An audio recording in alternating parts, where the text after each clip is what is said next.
everyone. Welcome to another week of Crosswinds Church at Home. I'm Sarah, and I am so glad that you're here. Today, we get to worship together. I find myself needing reminders more in this season than ever before that God doesn't change. He isn't surprised by anything, and nothing catches him off guard. While I am constantly trying to keep up with my life and the world we live in, I can find myself breathless and hurrying and just drowning in worry.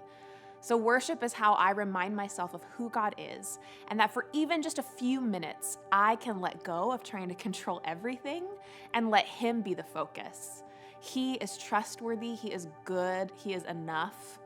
Can I invite you to make this time a reminder of who God is to you as well? Let's worship together.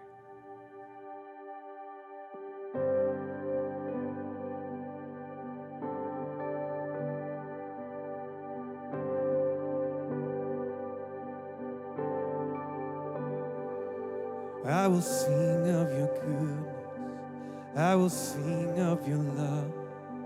Though the seasons come quickly, you have always been enough. Though the night may get darker, though the waiting seems long, you have always been faithful to remind me of your love. Come on. And you are good. In the morning I'll sing, you are good. In the evening I'll sing, you are good. You are good to me.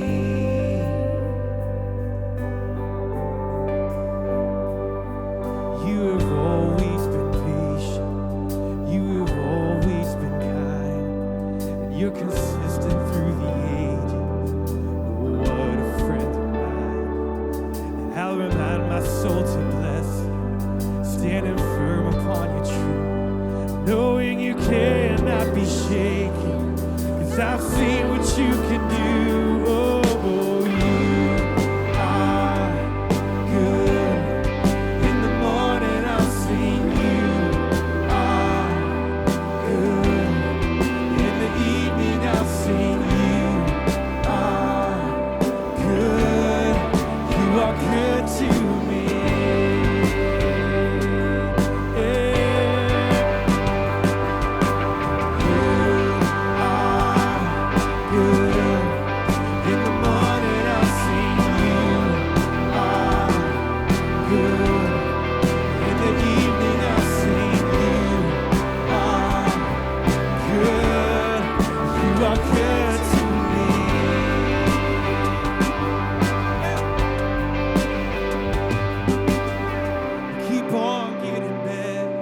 Keep on getting better.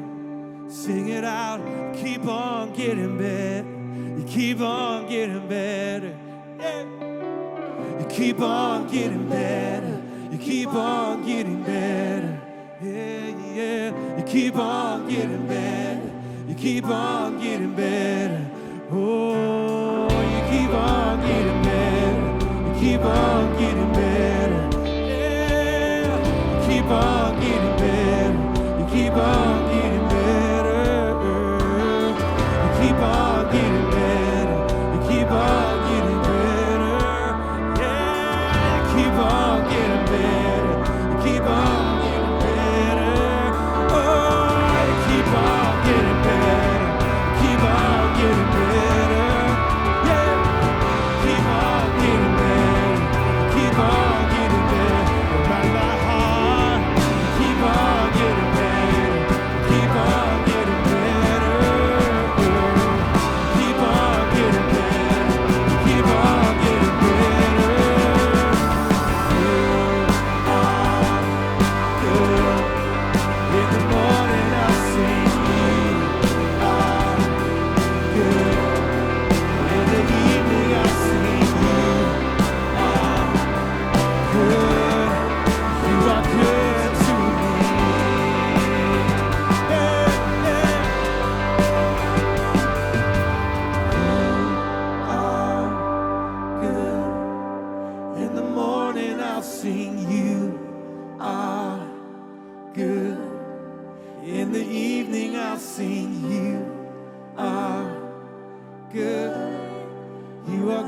good to me. You are good to me. Remind my heart, remind my soul that you are good to me. Oh, I can rest my hope in your name. You have plans for me and they are good. Sing, you keep on getting better, sing it out. You keep on getting better. You keep on getting better. Come on, declare this, sing it out. You keep on getting better. You keep on getting better. Oh, you keep on getting better. You keep on getting better. You keep on getting better. You keep on getting better.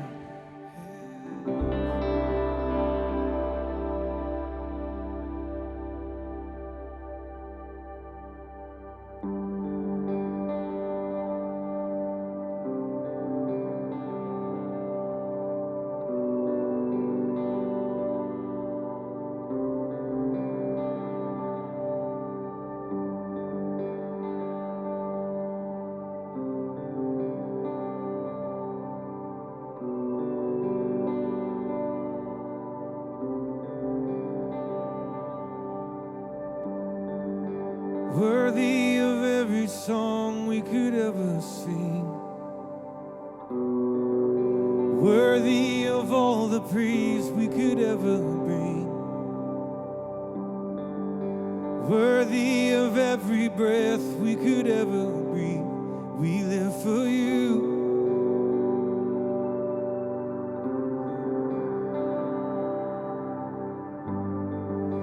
Jesus, the name above every other name. Jesus, the only one who could ever sing. Worthy of every breath we could ever breathe. We live for you. We live for you. Holy, there is no one like you. There is none beside you.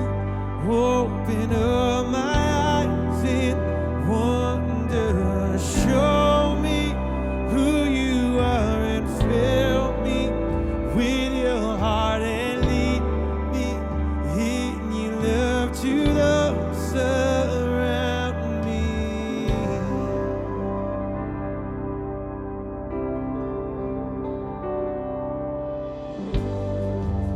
Worthy of every song we could ever sing. Worthy of all the praise we could ever bring. Worthy of every breath we could ever breathe. We live for you. Oh, Jesus, the name above every other name. Jesus, the only one who could ever sing. Worthy of every breath we could ever breathe. We live for you. Oh, we live for you. Holy, there is no one like you. There is none beside you. Open up my eyes in wonder and show me who you are and fill me with your heart and lead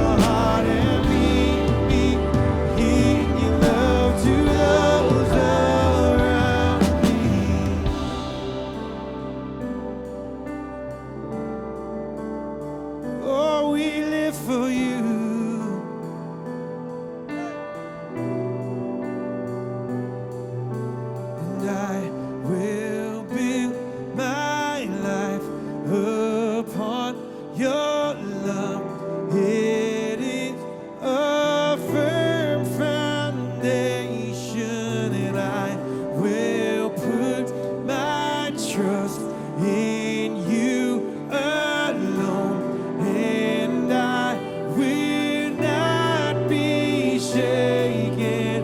I will build my life upon your love.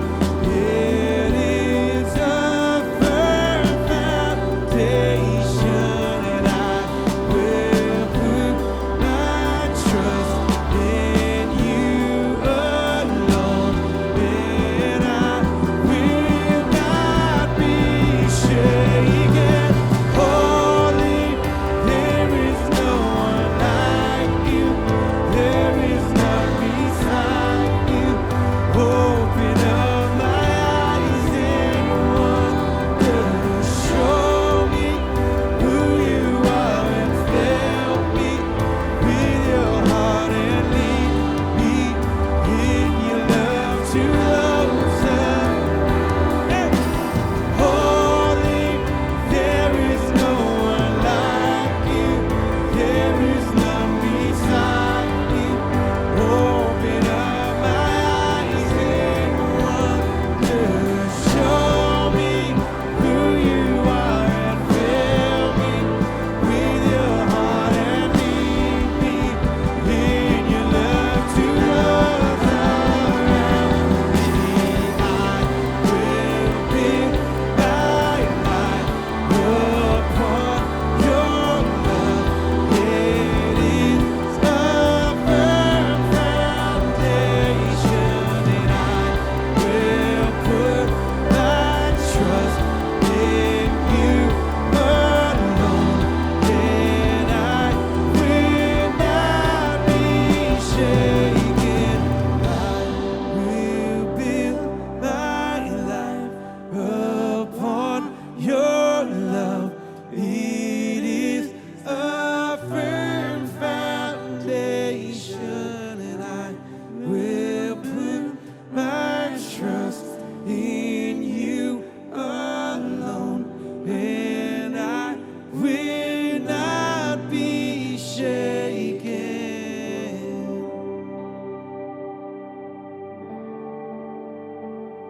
I only want to be where you are, God.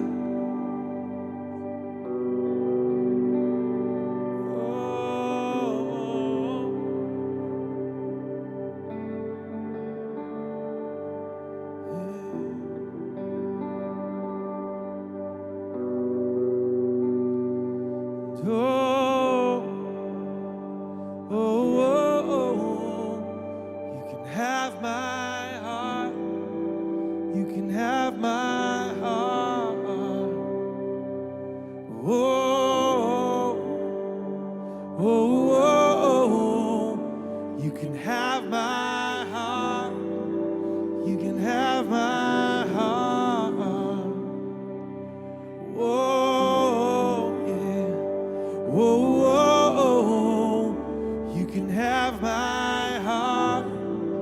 You can have my heart. Whoa, you can have my heart. You can have my heart.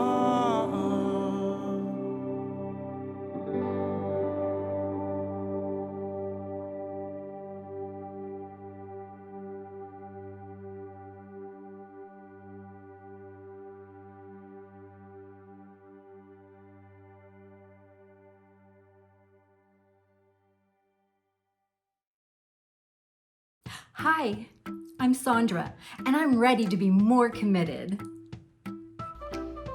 Hi, I'm Jake, and I'm ready to get serious about commitment. Oh, hi, I'm Brenda, and I'm ready to be committed.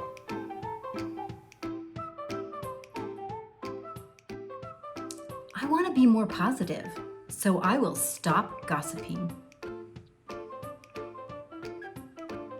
I commit to exercise every morning. I want to take better care of myself, so I'm going to be in bed by 10 p.m. each night. I'll stop yelling at my kids and only give them constructive, helpful guidance. For now on, I'm going to eat healthier and buy organic whenever possible. I promised to sign up for that class.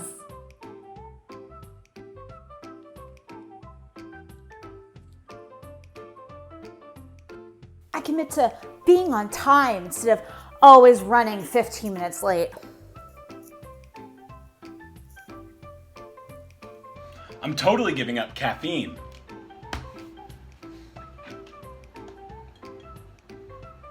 I'm going to finally do some work on my backyard this weekend.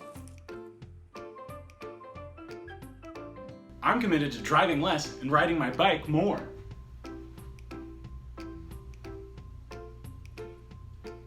I will no longer splurge on home decor.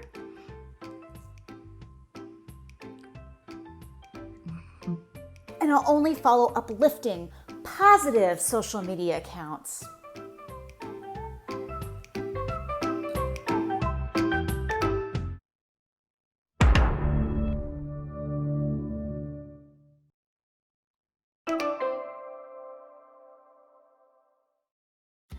Well, the reality is, commitment can be hard for all of us. Today, Chris is going to help us understand what's behind our reluctance to commit to things. Each week in this series, we're diving deeper into how our character is constantly moving and evolving, and how we do or do not carry out our commitments is an important piece of this. It's the first Sunday of the month, which means that even though we aren't together in person, we still have pastors and elders available to pray with you. If you'd like for one of us to pray with you or for you, you can call or email us, and we would love to be in touch.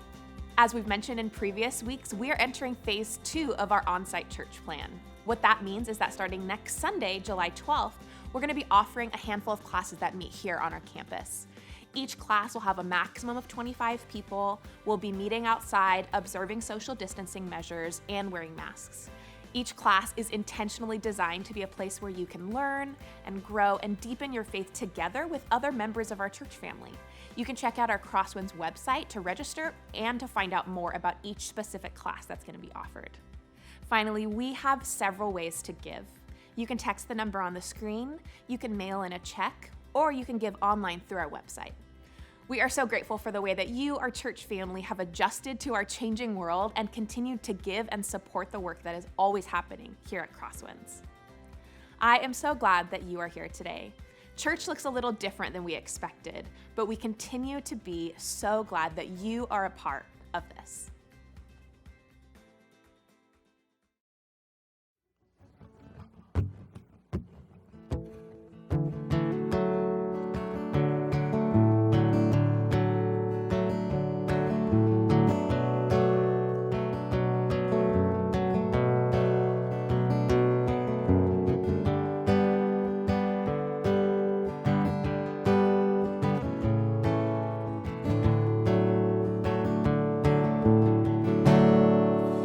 If you need a friend, don't look to a stranger. You know in the end, I'll always be there. But when you're in doubt, and when you're in danger, take a look all around, and I'll be there.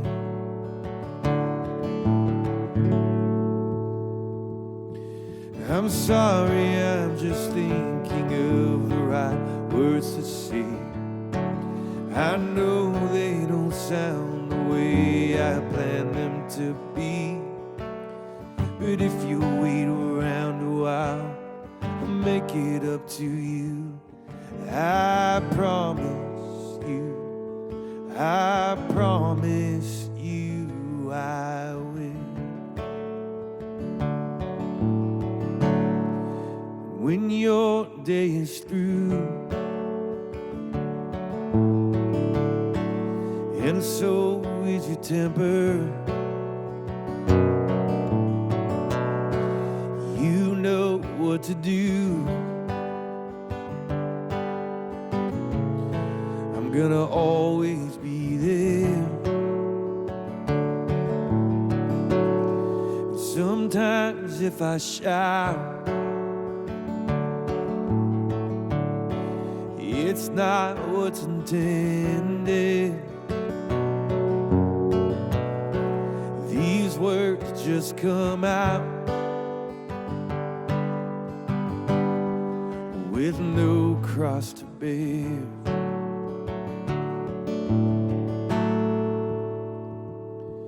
I'm sorry, I'm just thinking of the right words to say.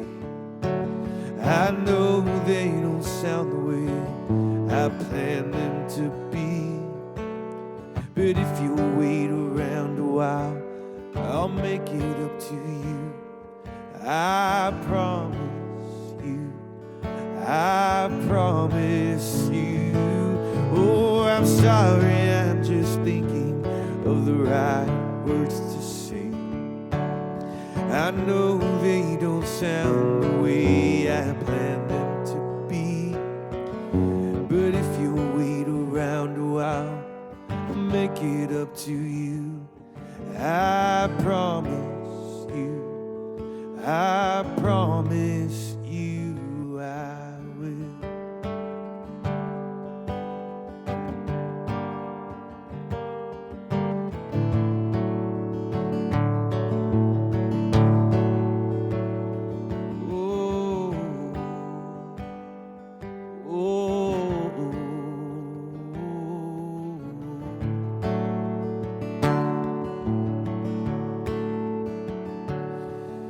I'm sorry, I'm just thinking of the right words to say. I know they don't sound the way I planned them to be, but if you wait around a while, I'll make it up to you. I promise you, I promise you I will.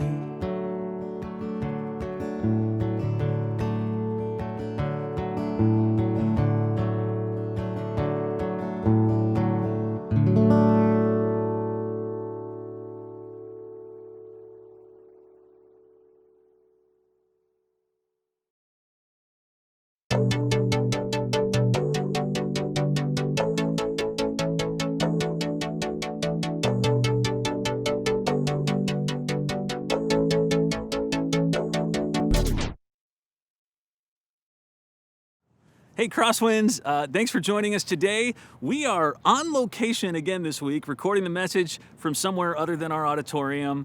I can't wait to be back in there with you, but I'll just be honest, it's not the same without you. So again, this week we're filming somewhere else, and we're filming on a local high school football field. Actually, this is Livermore High School.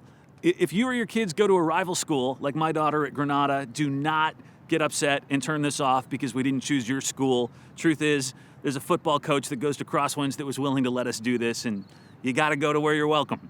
By the way, it is really early. It's like 6:30 in the morning. I'm not exaggerating. We had to get here early enough because they've got practice going on this week. It starts in 2 hours. But we chose the location of a high school football field because I think team sports are another metaphor we can use when it comes to talking about character.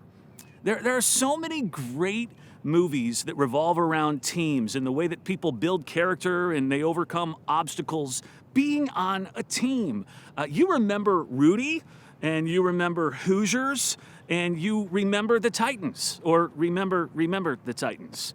But I think my favorite movie or TV show dealing with teams and sports had to be Friday Night Lights. The movie was okay. The series is the greatest TV show of all time. Friday Night Lights is the most wonderful journey you will ever go on watching television, except for season 2. Season 2, Landry kills somebody. It's a little bit far-fetched. The plot line never gets resolved, but otherwise, the greatest show on television ever.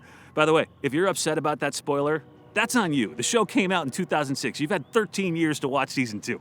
Anyway, on the show, Coach Eric Taylor has a mantra or a thing that he says before each game that the team says with him. And those of you who've seen this series already know what it is. He says, clear eyes, full hearts, can't lose. Clear eyes, full hearts, can't lose. The way it works is the coach says, clear eyes, full hearts, and the players chant back in unison, can't lose. And then they run out of the locker room onto the field. And if you're looking for a series to binge watch for the rest of this pandemic, you will not find a better one than Friday Night Lights. But I want to talk for a second about what a certain part of that saying means, and you're going to see how this relates to what it is I want to teach you about today. You've probably figured out that clear eyes means be present in the moment, free of distraction, concentrate, focus, things like that. But full hearts means to give something everything you have. Fill your heart with passion and confidence and commit to leaving it all on the field. And I think this idea of commitment is what team sports points us to almost better than anything else. A couple of years back, a football analyst for Fox Sports was asked about Tom Brady in his remarkable run. Hopefully, we'll get to see this year how remarkable it really is now that he's with the Buccaneers. But this analyst said, the thing you learn most from Tom Brady is that playing quarterback is not a job, it's a lifestyle, and you've got to be willing to commit your life to it. The guy said Tom Brady wakes up, and it's all about what am I going to do today to be the best quarterback I can be for this organization. That means diet, it means exercise, it means hydration. And he said Sundays aren't the problem. Monday through Saturday, that's the problem. The analyst said a lot of guys get to a point somewhere in their career where they think, I don't want to prepare anymore. If I could just show up on Sundays, that would be great. But I don't want to go through the grind of preparing to get to Sunday. But Tom Brady still eats that grind for breakfast, lunch, and dinner. It's one of the most amazing things I've ever witnessed. That's what the analyst said. So Tom Brady, great example of commitment and knowing that your commitment is not just about you, but it's about your team. It's about others. I remember my oldest daughter, back when she was in 6th grade, she was on the volleyball team at her middle school. And the team practiced early evenings from like 5 to 6:30 at night. And girls volleyball is a spring sport. So sometime around February or March, she had to start going to these practices. And that was fine most nights, but Wednesday was a problem because my daughter had been coming to church on Wednesday nights to our middle school program that started 30 minutes before her volleyball practice was over. And so, unbeknownst to me, she went to the coach and she said, hey, coach, on Wednesdays, I have to leave practice 45 minutes early so I can get to church on time. And her coach must have been fine with it. And so the first Wednesday, as I was dropping her off, I said, okay, I'll come get you when practice is over, and I'll take you over to church for the last half of middle school ministry. And she said, no, pick me up early. I'm leaving 45 minutes early from practice. I don't want to be late for church. And I said, no, you're on a team. You can be late for church, but you can't leave practice early. And she said, Dad, no, if we do that, by the time I get there, there'll only be 45 minutes left of church. I said, Quinn, you made a commitment to your team, and your commitment is to practice every time there's practice, and you can't leave early because you have something else to do. As important as church is, you've got to stay, and you'll still go to church, you're just going to be late. And she said, you don't understand. You can't go late to church. It's not allowed. And I said, Quinn, I am the senior pastor of that church, and I'm telling you, as your pastor, you have my official permission to come late. Long story short, every Wednesday she stayed for the whole practice, helped clean up afterwards before we left for church. Again, I think team sports reveals to us the importance of commitment and what that means for our character. But as I say that, can I tell you that I think while we all talk a good game about commitment being important, that often doesn't show itself in our actions. In fact, if you were to look at our day-to-day choices, you might see that we struggle to keep our commitments, or that we start to see them as optional, whether that's a commitment to exercise, whether it's a commitment to furthering our education, whether it's a commitment to another person. There's something in us that believes in commitment. We celebrate it when we see it in other people, like Tom Brady. We expect it from those around us, like I did with my daughter, but we do not always see it as necessary for ourselves. And I want to tell you today that this is another thing that actually matters to God. We're in this series on Psalm 15 talking about what a God-honoring person looks like. And every week we're looking at another verse in the psalm, the psalm that opened with David asking this question, God, who are you honored by? What does it mean to be a person of character? And this week I want to add another thing to the list, and we see it in verse 4. Let me just read it to you, okay? Someone who despises a vile person, but honors those who fear the Lord, and then look at this part, who keeps an oath even when it hurts and does not change their mind. Now, the first half of this verse we're not going to talk about today. The reason is we've got an entire series coming up after this one on some of the content that we'd uncover if we looked at the first part about a vile person. But today, I want to just do a whole message where we talk about the second part of this verse. So let me read it again, and then we're going to unpack it. Who is a person of character? Who honors you, God? Someone who keeps an oath even when it hurts and does not change their mind. Now, as we unpack this, I know that you should keep your promises and your commitments. And this would not be much fun or all that interesting if my point today was simply keep your promises. You already know you're supposed to do that. So can we do something else? Can we get real and dive into why it is that we don't? Let me show you the literal translation of this verse directly from the Hebrew. Here's what it literally says, answering the question, who's a person of character? It says, someone who swears to his own hurt and does not change. The idea here is that a person of character keeps their promise even when it hurts them to do so.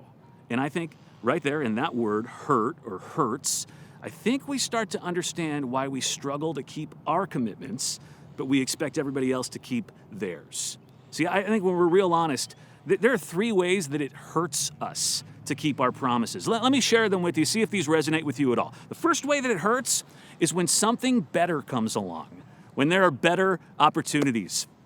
I used to have this friend where we would make plans to go do something. We'd plan to go to a movie or play tennis or go to dinner, watch a game, whatever. And after a while, I noticed about like 50% of the time, maybe even like 60%, he would cancel on me.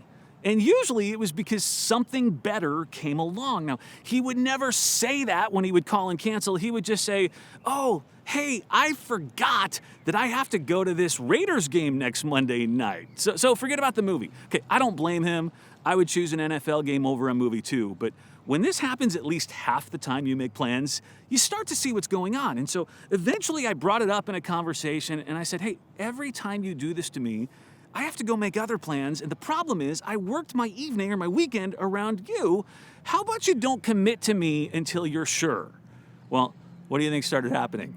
After a while, when I would invite this friend to go do something, I could see on his face him weighing whether there was a better option than mine yet, or what the chances were that something better might come along. Because the idea of keeping a commitment and it leading to him missing out on a more fun opportunity was just too much to take.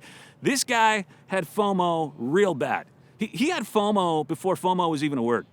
So I think if we're honest, one of the ways that it hurts to keep our commitments is when something better comes along and we don't get to do it, have it, whatever, because we already said yes to something else. Okay, here's the second way that it hurts. When keeping the commitment is more difficult than we thought it would be. When it's more painful, when it's more cumbersome, when it's more expensive, when it literally hurts.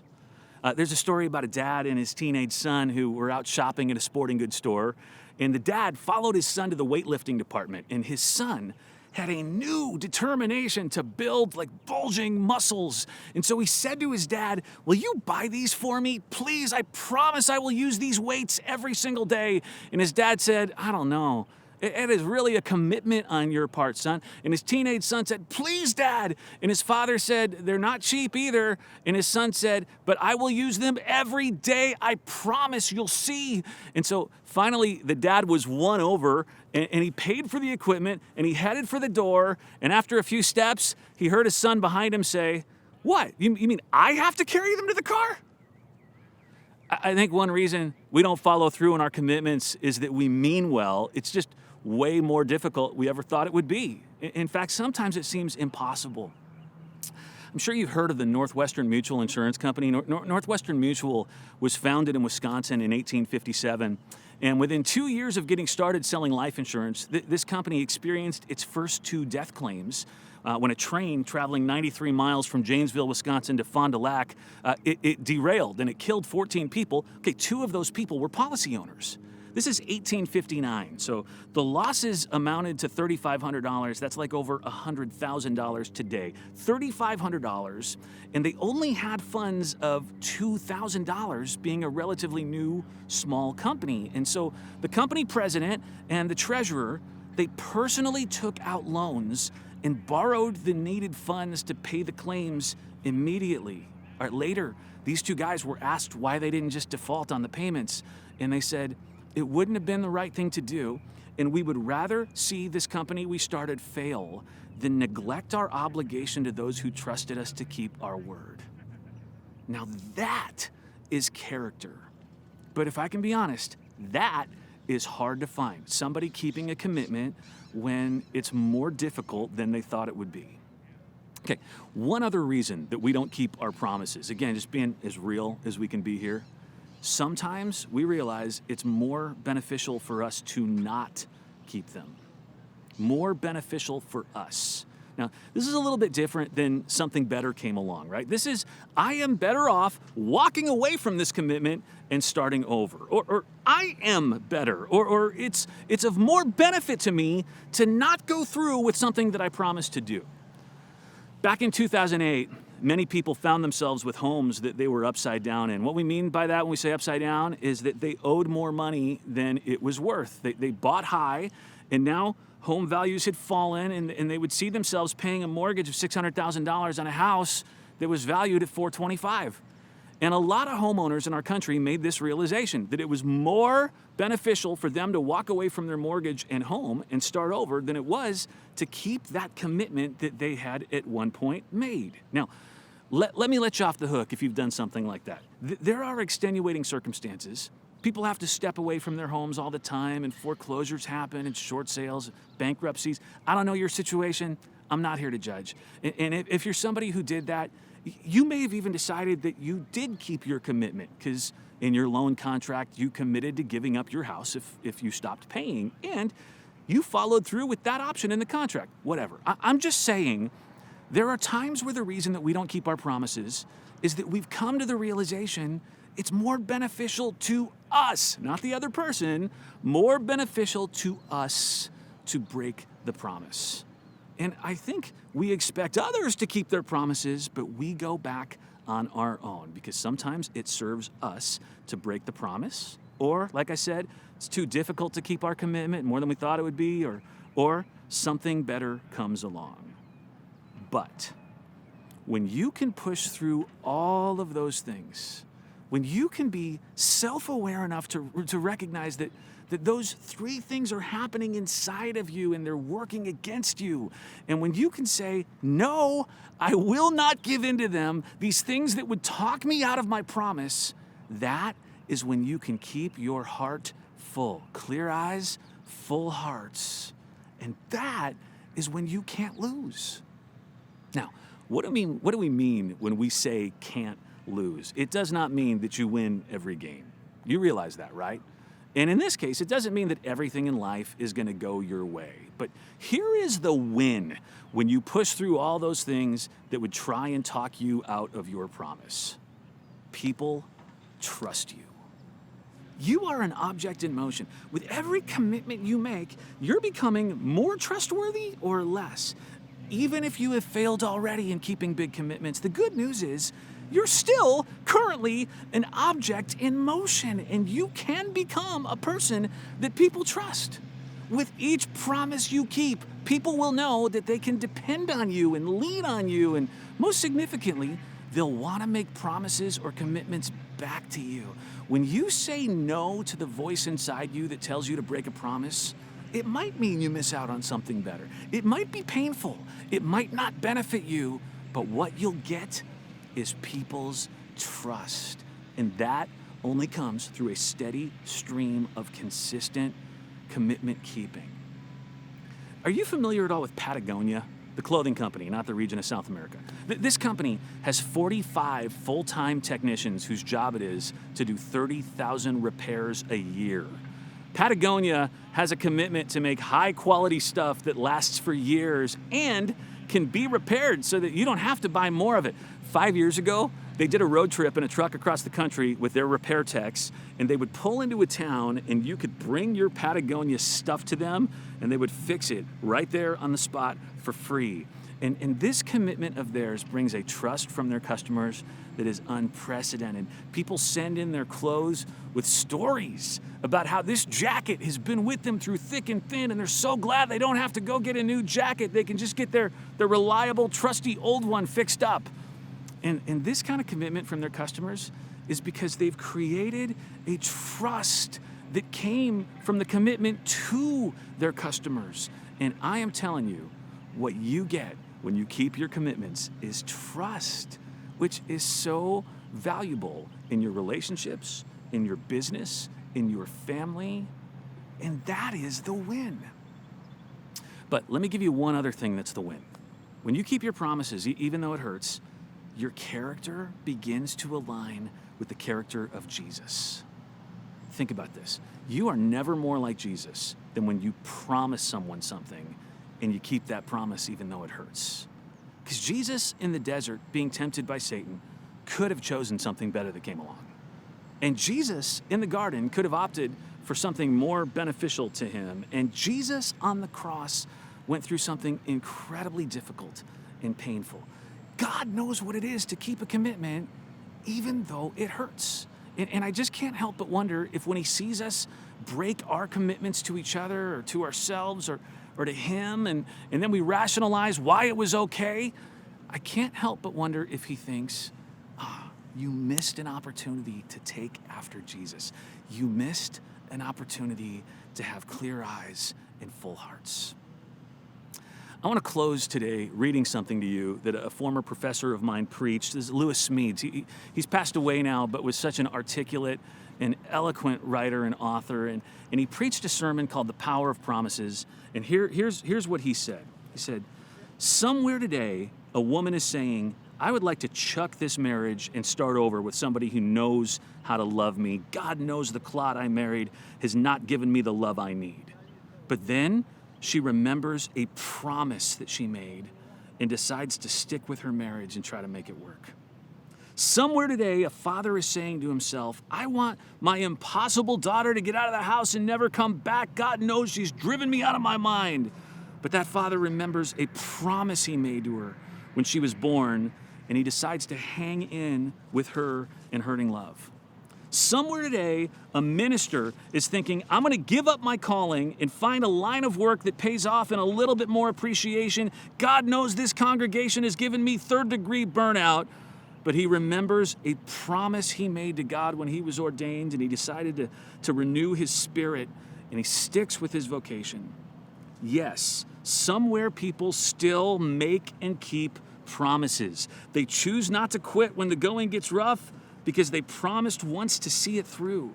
They stick to lost causes. They hold on to a love grown cold. They stay with people who've become pains in the neck. They still dare to make promises and care enough to keep the promises they make. I want to say to you that if you have a ship you will not desert, if you have people you will not forsake, if you have causes you will not abandon, then you are like God. What a marvelous thing a promise is. When a person makes a promise, she reaches out into an unpredictable future and makes one thing predictable, that she will be there even when being there costs her more than she wants to pay. When a person makes a promise, he stretches himself out into circumstances that no one can control and controls at least one thing. He will be there no matter what the circumstances turn out to be. With one simple word of a promise, a person creates an island of certainty in a sea of uncertainty. When a person makes a promise, she stakes a claim on her personal freedom and power. When you make a promise, you take a hand in creating your own future. Clear eyes, full hearts, can't lose. Amen. We'll see you next week.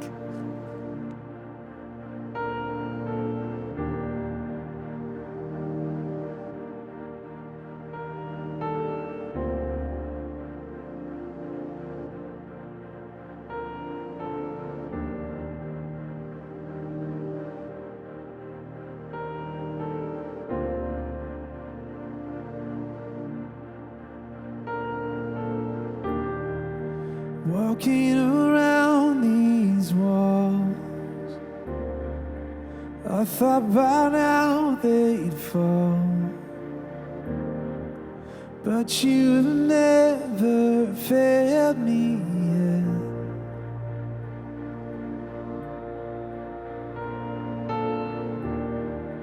Waiting for change to come, knowing the battle's won, for you have never failed me yet.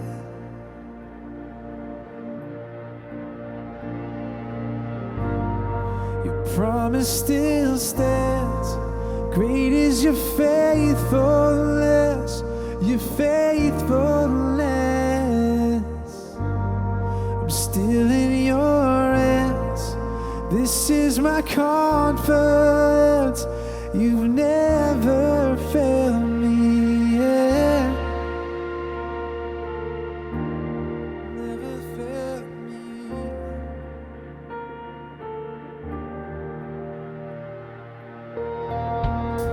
I know the night won't last. Your word will come to pass. My heart will sing your praise again.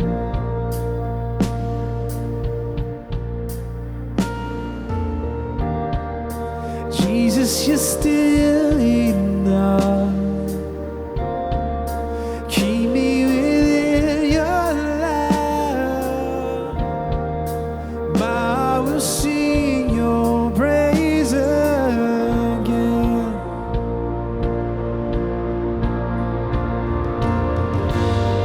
Your promise still stands. Great is your faithfulness, your faithfulness. I'm still in your hands. This is my confidence. You never fail. Your promise still stands. Great is your faithfulness, your faithfulness.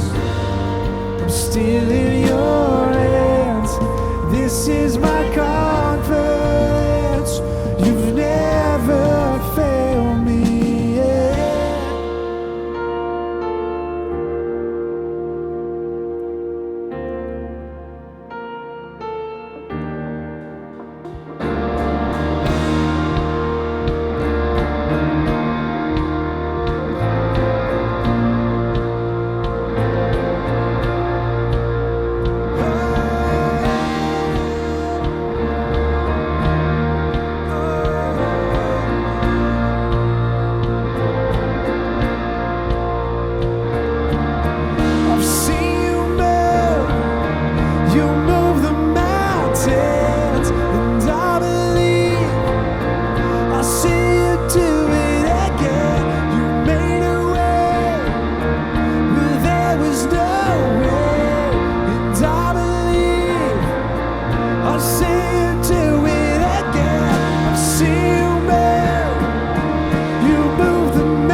Great is your faithfulness, your faithfulness. I'm still in your hands. This is my confidence. You never fail. Your promise still stands. Great is your faithfulness, your faithfulness. I'm still in your hands. This is my confidence. You've never failed me yet. You never failed me yet. And I never will forget.